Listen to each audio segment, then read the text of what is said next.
사랑하는 성도 여러분, 우리는 누구나 살아가다 보면 광야를 만날 때가 있습니다. 내 힘으로 어찌할 수 없는 그런 막막한 상황, 사람에게 상처를 받아서 도망치고 싶은 그런 순간이 있습니다. 오늘 본문에 등장하는 하갈이 바로 그러한 상황 가운데 놓여 있었습니다. 우리 지난주에 말씀으로 나누었듯이 지금 하갈은 사례를 대신하여서 아브라함의 아기를 임신하게 되자 교만하게 행함으로 인하여서 사례의 학대를 받자 견디지 못하고 광야로 도망쳤습니다. 하갈은 아브라함의 집에서 여종으로 살던 여인이었습니다. 주인의 결정에 따라 아브라함이 첩이되었고 아이를 가졌지만 그로 인해 안주인 사례의 모진 학대를 받게 되었습니다.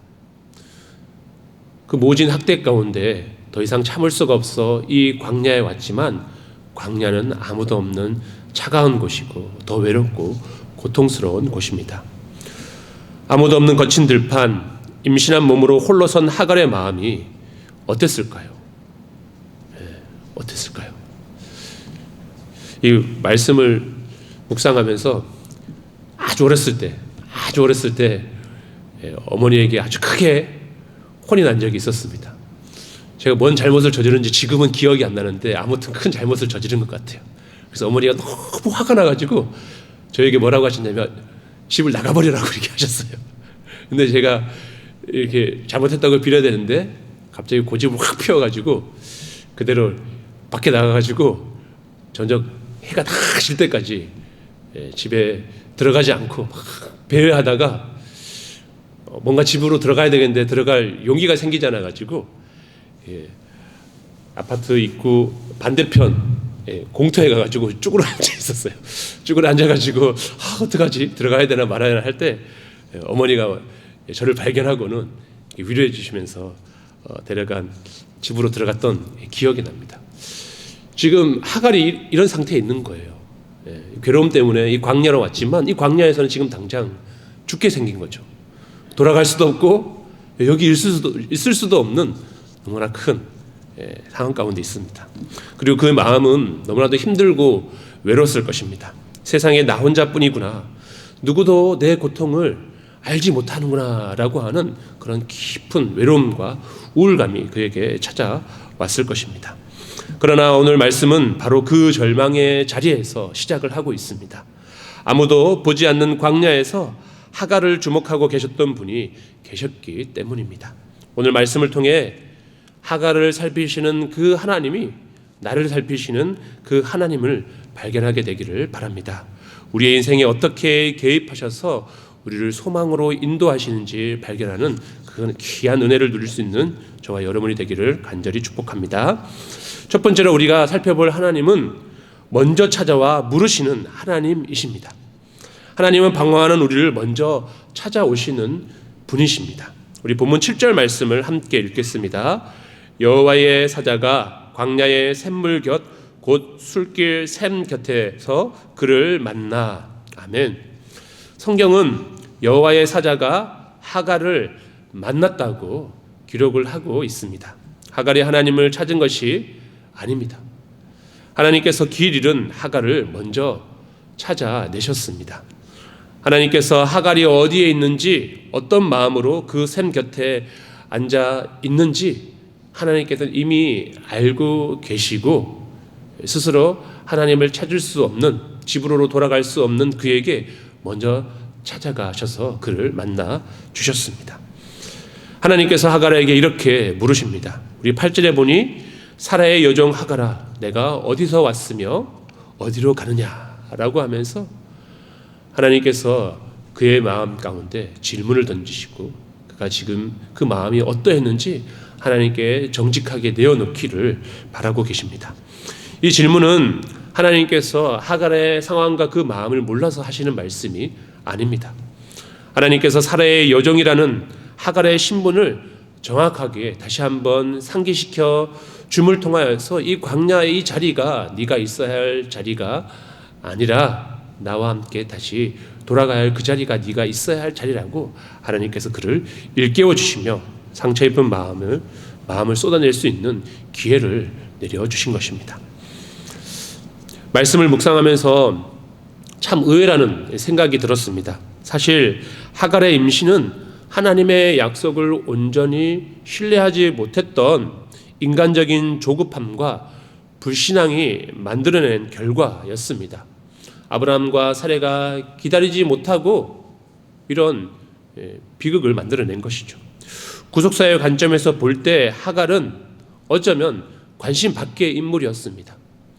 어쩌면 약속의 자리에 끼어든 불청객과도 같은 인물입니다.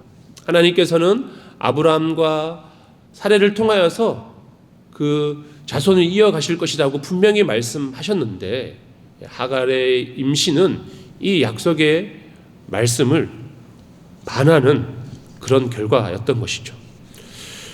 게다가 그녀가 광야로 도망치게 된 것은 누구의 잘못도 아니고 어쩌면 그의 교만한 태도로 인하여서 여주인 사례를 멸시했던 본인의 그 교만이 자초한 결과이기도 했습니다.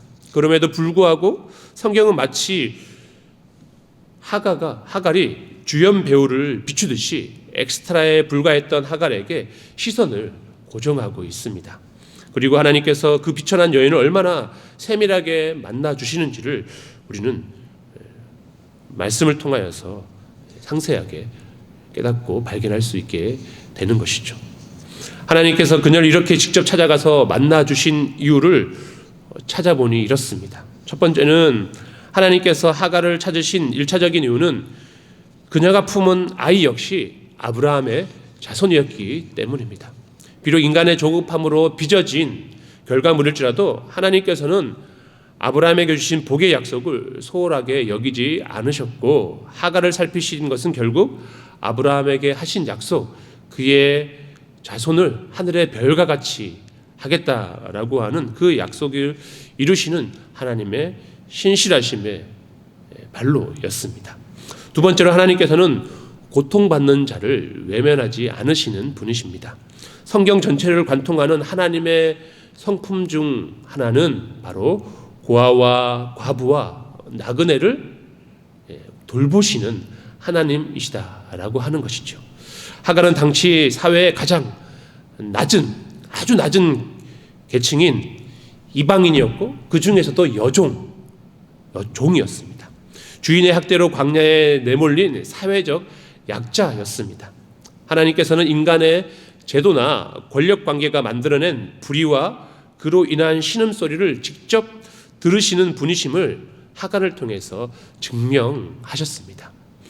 우리가 다 알고 있지만 예수님께서도 이 땅 가운데 오셔서 먼저 찾아가신 사람들은 권력을 가진 사람도 아니었고 지위가 높은 사람도 아니었고 종교 지도자들도 아니었습니다. 오히려 이 땅 가운데 소외당하고 병들고 외면당하는 자들에게 주님께서 먼저 찾아가셔서 하나님께서는 그런 이들의 소외당하는 이들의 하나님이심을, 그 사랑의 하나님임을 나타내 보여주셨습니다.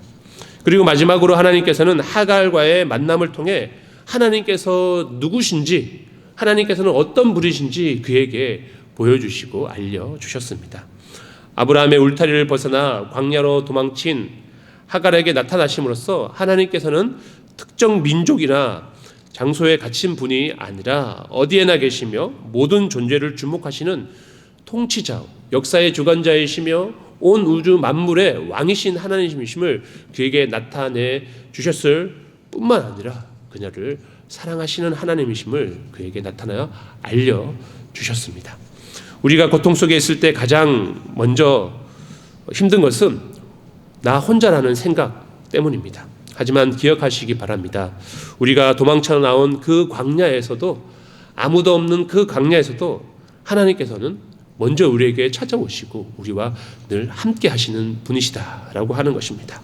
우리가 눈물 흘리는 그 자리에 주님이 찾아와 물으십니다. 내가 지금 어떤 마음이니?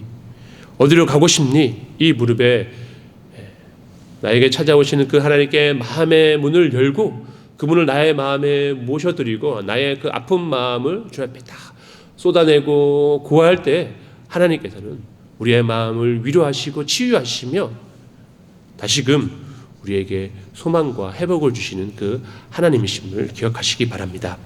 두 번째, 하나님께서는 소망을 주시는 하나님이십니다. 하나님께서는 우리에게 다시 일어설 소망과 약속을 주십니다. 하나님께서는 하갈에게 뜻밖의 명령을 내리는데요. 본문 9절 말씀을 함께 읽어보겠습니다. 여호와의 사자가 그에게 이르되 내 여주인에게로 돌아가서 그 수하에 복종하라. 아멘. 지금 방금 뛰쳐나왔는데 학대받는 그 자리로 하나님께서 돌아가서 그 여주인에게 복종하라 라고 하는, 어쩌면 인간적으로 볼 때 가혹한 말씀을, 명령을 하십니다. 죽기보다 싫어서 도망친 곳으로 다시 돌아가라 라고 하는 겁니다. 하지만 하나님께서는 단순히 명령만 내리지 않으시고 하갈에게 약속을 주시고 그 약속을 통하여서 소망을 주심을 통하여서 그 힘들고 어려운 자리에 가서서도 견디고 이길 힘을 주십니다. 우리 본문 10절에서 11절 말씀을 다시 한번 읽어보겠습니다. 여호와의 사자가 또 그에게 이르되 내가 내 씨를 크게 번성하여 그 수가 많아 셀 수 없게 하리라. 여호와의 사자가 또 그에게 이르되 내가 임신하였은즉 아들을 낳으리니 그 이름을 이스마엘이라 하라. 이는 여호와께서 내 고통을 들으셨음이니라. 아멘.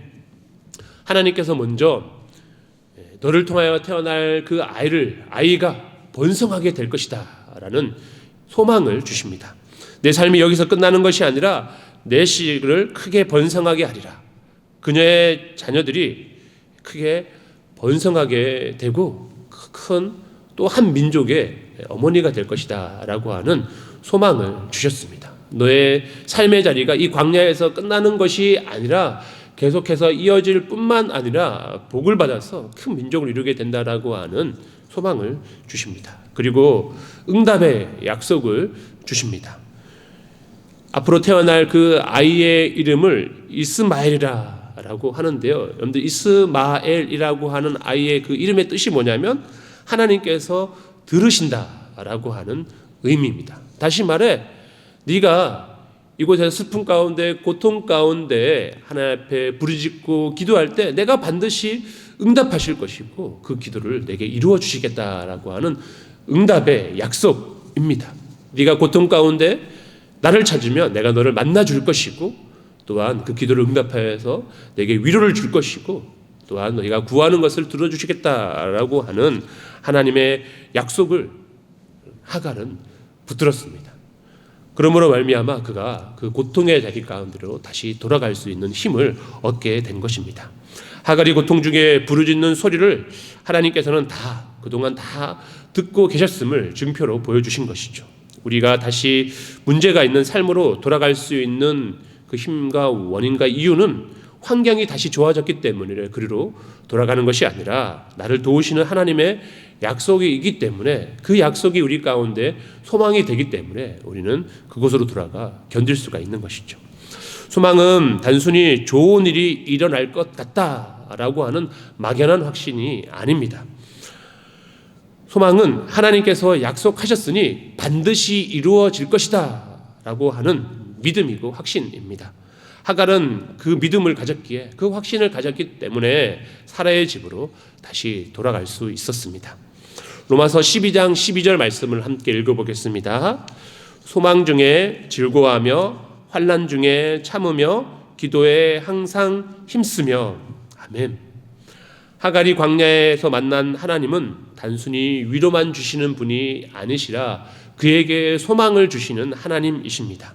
로마서 12장 12절 말씀처럼 그녀의 가슴속에 소망을 심어 주셨기 때문에 그 환난을 참고 즐거워할 수 있는 것이죠. 하갈은 그런 새 마음을 하나님께로 받아서 다시 그곳으로 돌아가기로 합니다. 하나님께서는 우리 가운데 늘 소망을 주시는 분이심을, 그 소망을 붙들고 우리의 삶의 자리 가운데서 기도하며 믿음으로 인내하며 승리할 수 있는 저와 여러분이 되기를 바랍니다. 산모가 겪는 해산의 고통은 인간이 느끼는 가장 극심한 고통 가운데 하나입니다. 그러나 그 어떤 산모도 그 고통을 비극으로만 여기지 않습니다. 오히려 곧 만날 아기에 대한 소망 때문에 그 고통을 기꺼이 받아들일 수가 있는 것이죠. 아이의 울음소리가 들리는 그 순간 그 진통은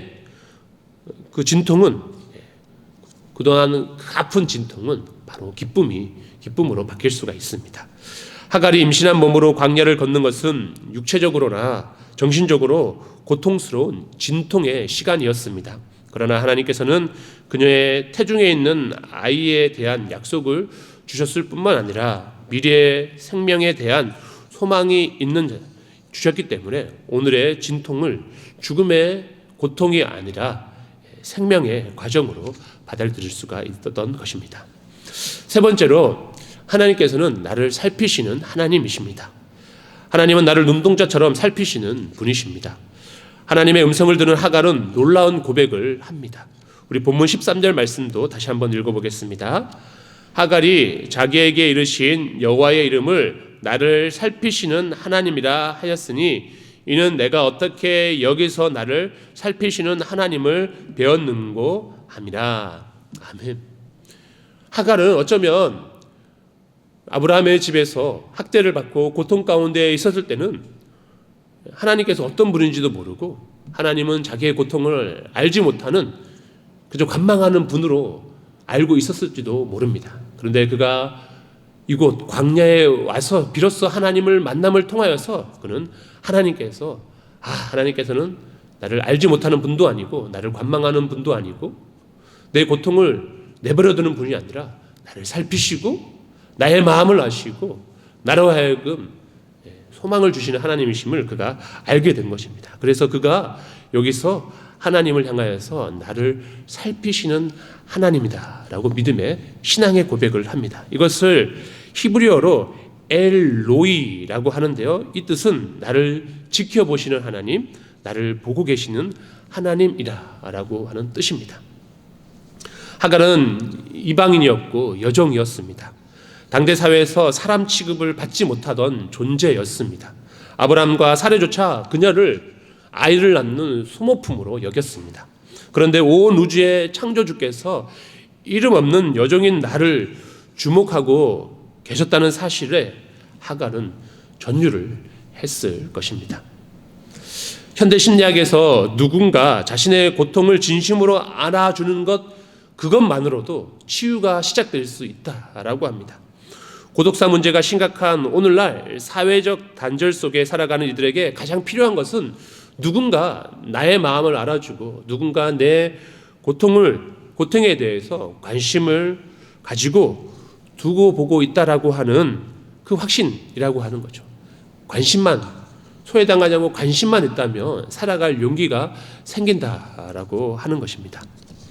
그런데 나를 살피시는 그 하나님을 때로는 우리는 오해할 수도 있습니다. 혹시 하나님께서 내가 잘하나? 잘못하고 있지는 않나? 잘못한 것이 있음을 벌하려고 하는 그런 무서운 하나님은 아닌가라고 하는 오해를 생각할 수도 있습니다. 요즘 CCTV는 우리가 잘못을 저지르는지를 감시하기 위해 설치를 합니다. 녹화된 영상은 나중에 우리를 정죄하는 증거가 되기도 하죠. 하지만 오늘 하갈을 만나신 그 하나님, 우리를 살피시는 그 하나님은 우리가 범죄하나 범죄하지 않나 우리를 벌주려고 증거를 찾으려고 살피신 하나님이 아니십니다. 오늘 말씀에서 나타난 하나님은 그런 하나님이 아니시니라 갓난 아이를 바라보는 어머니의 눈길과 같은 눈으로 우리를 보시는 하나님이십니다. 어머니는 아이가 혹시 침대에서 떨어질까? 배가 고파서 칭얼거리지는 않는가? 한시도 눈을 떼지 못합니다. 그 눈길은 감시가 아니라 사랑의 몰입인 것입니다. 하나님께서는 아무도 관심 없는 하갈을 향해서 그런 사랑으로 지켜보셨던 것입니다. 하갈은 하나님을 만난 이후 그곳을 부엘라 헤로이, 즉 나를 살피시는 살아계신 분의 샘이라고 하면서 그곳 샘의 이름을 명칭했습니다. 이는 우리의 인생의 가장 어두운 광야가 오히려 하나님의 시선을 가장 깊이 경험하는 은혜의 초소가 될 수 있음을 시사하고 있었습니다. 너무나 고통스럽고 외로웠던 그 샘의 자리가 하나님을 만나게 되자 부엘라 헤로이로 바뀌게 된 것입니다. 우리가 실수하여 넘어져 울고 있을 때 세상은 등을 돌리지만 하나님께서는 그 눈물을 병에 담으시고 우리 곁으로 다가오시는 분이십니다. 그분은 우리의 과거를 묻지 않으시고 우리가 가야 할 길을 지시하시는, 살피시는 하나님이시다라고 하는 것입니다. 사랑하는 성도 여러분, 하갈은 하나님을 만난 후 어떻게 됐습니까? 우리 본문 15절 말씀을 다시 한번 읽어보겠습니다. 하갈이 아브라함의 아들을 낳음에 아브라함이 하갈이 낳은 그 아들을 이름하여 이스마엘이라 하였더라. 아멘. 그녀는 다시 아브라함의 집으로 돌아갔습니다. 그리고 그곳에서 아이를 낳았습니다. 현실은 변하지 않았을지도 모릅니다. 여전히 사례의 눈치를 보아만 했을 것입니다. 하지만 하갈은 이전의 하갈이 아닙니다. 왜냐하면 그는 그를 살피시는 하나님을 만났고 그 하나님이 그와 늘 함께하고 계심을 믿음으로 바라보았기 때문입니다. 오늘 이 자리에 나온 여러분 중에 혹시 광야의 샘 곁에 앉아 계신 분은 있지는 않습니까? 내 고생은 아무도 몰라준다라고 탄식하고 계시지는 않습니까? 사람에게 상처를 받아 모든 관계가 끊어져 도망치고 싶은 분은 계시지 않습니까? 기억하십시오. 하나님께서는 여러분들을 사랑의 눈으로 살펴보고 계십니다. 여러분의 고통을 듣고 계십니다. 하나님께서는 우리 인생의 가장 어두운 시간에 엘로이로 찾아와 주셔서 우리의 마음을 만지시고 우리에게 약속을 주시고 소망을 주시는 하나님이십니다. 이번 한 주간 그 하나님을 신뢰하며 삶의 자리로 당당히 나아갑시다. 나를 살피시는 하나님이 계시기에 우리는 이제 더 이상 외롭지 않습니다. 그분이 주시는 약속을 붙잡고 매일의 삶 가운데 부엘라 헤로이 그 생수를 마시는 거룩한 주님의 자녀가 되기를 주님의 이름으로 간절히 축복합니다. 아멘.